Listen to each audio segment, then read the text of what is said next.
Добре, казвай сега. Сега, тази красота.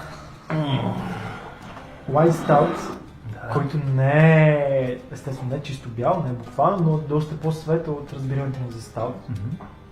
Освен това, Imperial, качен до 11,9% алкохол и най-важното, 6 месеца отлежава бъчви от испански Педро Хименес. Аз си помогна малко. Педро Хименес. Това е тайната на виното от Херес, известно на света също и като шери. Французите само казват Гзелес.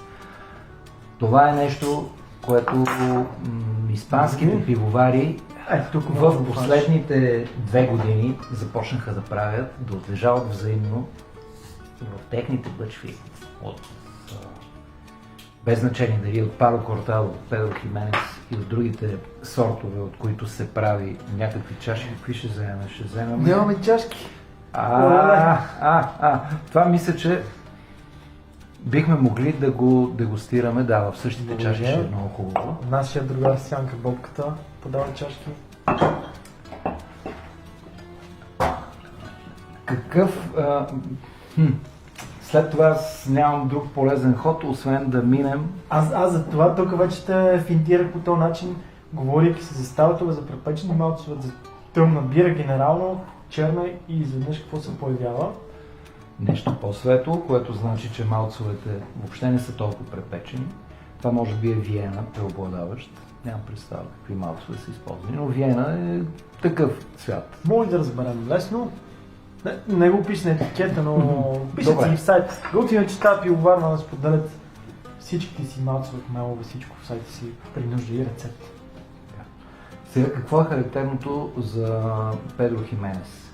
Това е най-силният вид вино. Някой ще каже, това е сладко десертно вино. То е част от коктейла, който влиза в Тио Пепе, примерно, ако е продукт на една от техните добри винарни Гонсалес Биас. Педро Хименес се казва дори в Осборн, тези с големия бик. Грозде, което дава много наситена сладост и много висок алкохолен градус, особено когато е минало през анаеробна ферментация, т.е. в момента, в който започва бурната ферментация на ширата, те слагат съвсем малко алкохол, дестилиран от същото това вино. Прекратява се ферментацията и се получава в горната част на бъчвата един цвят, под който запечатва достъпа на кислород и се провежда от вътрешната страна тази ферментация.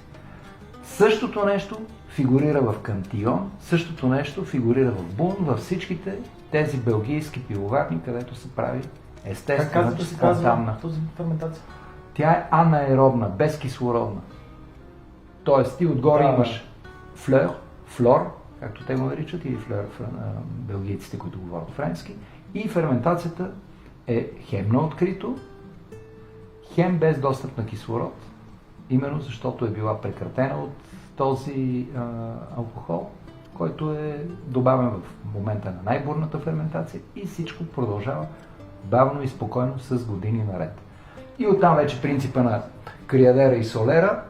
Солера е най-близката бъчва до земята, от нея се източва 1/3, слага се 1/3 от средната бъчва, която се допълва с 1/3 от горната и така до най-горната бъчва се стига.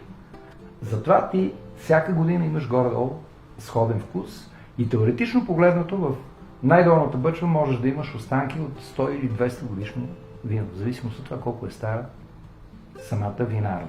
И когато се използват тези бъчви за отлежаване на такава хубава бира, те си дават, особено първия и втория път, абсолютно всичките аромати на това страхотно грозденце, които иначе можеш да дегустираш в една чашка шери. Всъщност това може би до някъде обяснява защо една такава бира не струва колкото една от ние бири, дето ги знаем в магазините. Да. Тя е по-скъпа дори от една бутилка обикновено шери, която можеш, примерно в страни като Испания, но защо не и в Белгия, да си купиш в магазин между 3 и 4 евро.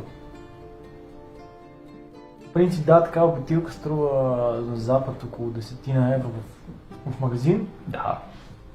В България, да кажем, че се намира за 6-7 евро в магазин. Това е най-нормалната цена, защото ти имаш работа на два продукта, съвместна работа на два продукта, бирата и виното. Да, аз на много хора се опитвам да обясня, че присъствал съм конкретно в тази пивоварна Бар Арома и съм виждал, те слагат едно количество бира в бъчвата и съвсем друго количество излиза обаче. Бъчвата изпива голямо количество, отнема много време да се случи, много често просто не става това, което трябва и се излива. Това е дижестив. Това не може да се пие ето така. Дори с... Не като предния път с IPA, където изпихме 4 за 10 минути.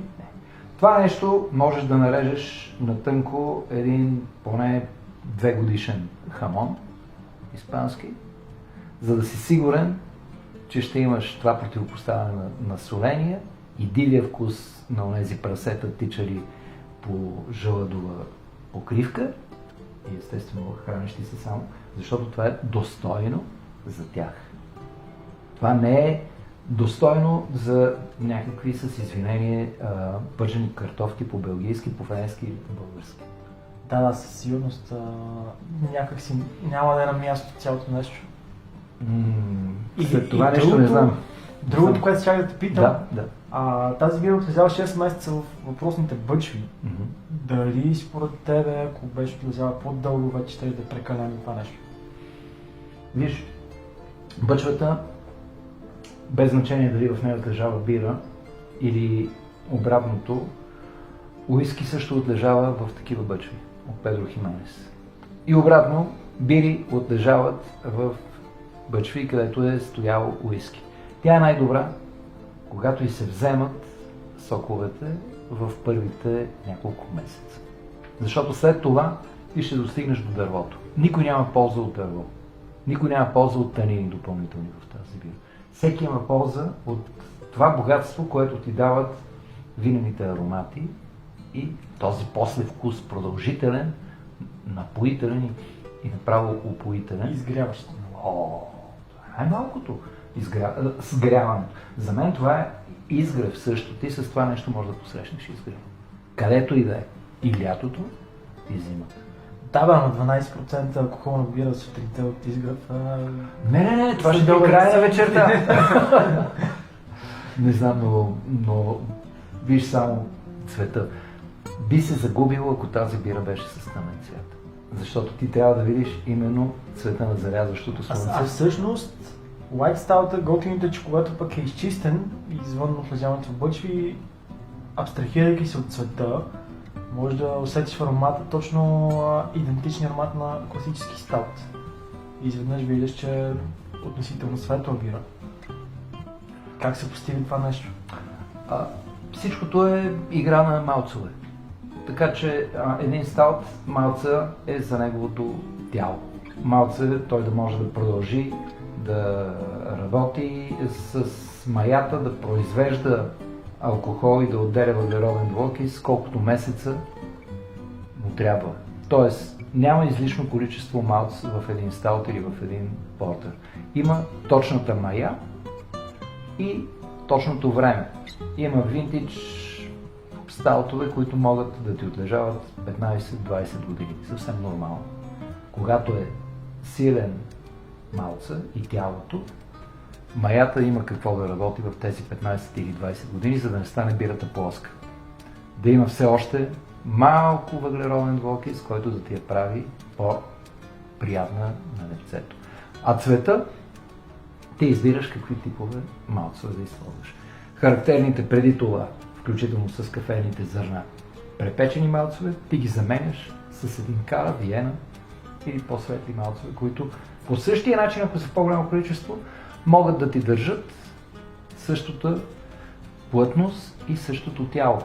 По този начин правят и двойните бокове в Германия, без значение, че е друг тип ферментацията, тя е лагерна ферментация, но ти можеш да имаш светъл бок, който да ти е 16 градуса сухо вещество, който да ти съответства на 9-10, може да бъде да достигне градуса алкохол.